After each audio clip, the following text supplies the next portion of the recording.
کہنے لگے کہ حضرت میں معدے کے السر میں مبتلا ہوں، کوئی بھی چیز کھاتی ہوں تو مجھے تکلیف شروع ہو جاتی ہے، میرے گھر مہمان آتے ہیں طرح طرح کے کھانے بناتی ہوں، لیکن میں 7 سال سے صرف لیکوڈ کے اوپر گزارا کر رہی ہوں، میں خود کچھ نہیں کھا سکتی۔ کتنی بڑی نعمتیں ہیں کہ ہم اللہ رب العزت کی نعمتیں کھاتے ہیں، اللہ کا احسان ہی نہیں مانتے۔ ہماری تو حالت یہ ہے کہ ہم پیٹ بھر کے کھانا کھاتے ہیں اور اس کے بعد اٹھتے ہوئے کہتے ہیں آج کھانے کا لطف نہیں آیا۔ یہ تو ہماری حالت ہو چکی ہے، یہ کیسی محبت ہے؟ تو اگر ہم احسان کو بنیاد بناتے ہیں تو اللہ رب العزت کے احسان ہم پر سب سے زیادہ ہیں، تو اللہ رب العزت کا یہ حق ہے کہ ان کے ساتھ محبت کی جائے۔ اس دنیا میں اللہ سے عجیب و غریب محبت کرنے والے گزرے ہیں لوگ، انسان حیران ہوتا ہے اللہ سے ایسی بھی محبت ہوتی ہے۔ حضرت ابراہیم خلیل اللہ علیہ السلام بکریوں کو چرا رہے تھے، ایک شخص کھڑا نظر آیا، جب قریب سے گزرے تو وہ شخص کہنے لگا سبحان ذی الملک والملکوت، سبحان ذی العزت والعظمت والہیبت والقدرت والکبریاء والجبروت۔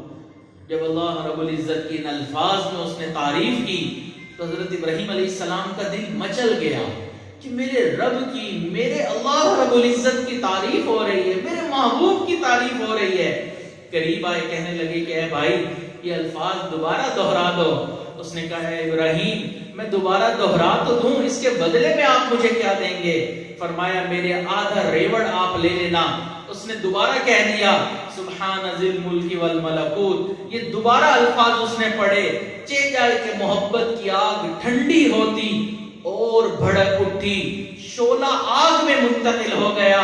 محبت میں کہنے لگے اے بھائی ان الفاظ کو دوبارہ دہرا دو، میں اپنے محبوب کی تعریفیں دوبارہ تو سن لوں۔ اس نے کہا اب مجھے کیا دیں گے؟ فرمایا میرا بقیہ آدھا ریوڑ بھی آپ لے لینا۔ اس نے دوبارہ وہی الفاظ کہہ دیجئے۔ فرمایا جب دوبارہ سنیں پھر فرمایا اے بھائی دوبارہ کہہ دو۔ اس نے کہا اے ابراہیم خلیل اللہ، اب تو آپ کے پاس کچھ دینے کو بھی نہیں ہے، اب آپ بدلے میں مجھے کیا دیں گے؟ تو اس وہ آدمی کہ حضرت ابراہیم نے یہ سنا تو فرمایا کہ دیکھو تمہیں بکریاں چرانے کے لیے چرواہے کی ضرورت پڑے گی، تم میرے رب کی تعریف کر دو، میں تمہاری بکریوں کو چرا لیا کروں گا۔ جیسے یہ بات کہی تو وہ شخص کہنے لگا اے ابراہیم خلیل اللہ مبارک ہو، میں اللہ کی طرف سے فرشتہ ہوں، اللہ نے مجھے بھیجا تھا کہ جاؤ میرے ابراہیم کے سامنے میری تعریف کرو، دیکھو وہ میرے نام کے کیا دھام لگاتا ہے۔ اللہ سے محبت کرنے والے اللہ کے نام پر جان دے دیا کرتے ہیں، اپنا سب کچھ لٹا دیا کرتے ہیں، نہیں دیکھتے کہ ہماری جان جا رہی ہے، مال جا رہا ہے، اولاد بھی قربان کرنی پڑتی ہے، کر دیتے ہیں۔ 2 تابعی تھے، بادشاہ نے پکڑ لیا، مختلف ظلم و ستم کیے۔ بادشاہ کے سپہ سالاروں نے کہا کہ ان کے چہرے سے بڑی جرت و بہادری ٹپکتی ہے، اگر آپ ان کو اپنے مذہب کے اندر منتقل کر لیں، یہ آپ کا مذہب عیسائیت اپنا لیں تو یہ آپ کی فوج کے بڑے بہادر جرنیل بن سکتے ہیں۔ مختلف ہیلے بہانے کیے گئے لیکن متابعین اسلام سے پھرنے کو تیار نہیں تھے۔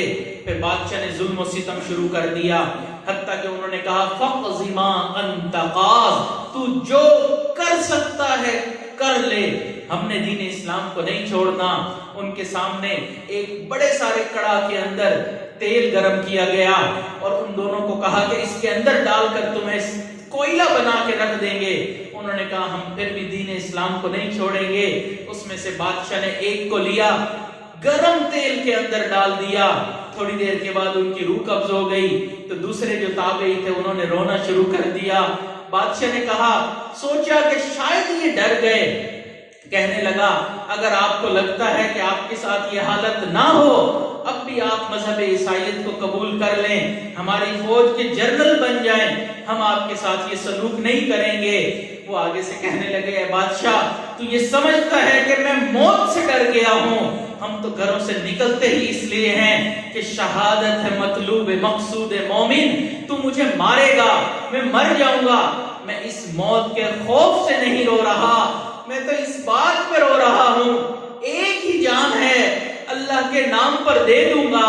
میں دعا کر رہا ہوں اللہ میرے جسم پر جتنے بال ہیں اتنی جانیں ہوتی میں آپ کے نام پر وہ بھی قربان کر دیتا. اللہ سے محبت کرنے والے پھر ایسے بھی دنیا میں گزرے ہیں. اس لیے جتنی اللہ رب العزت سے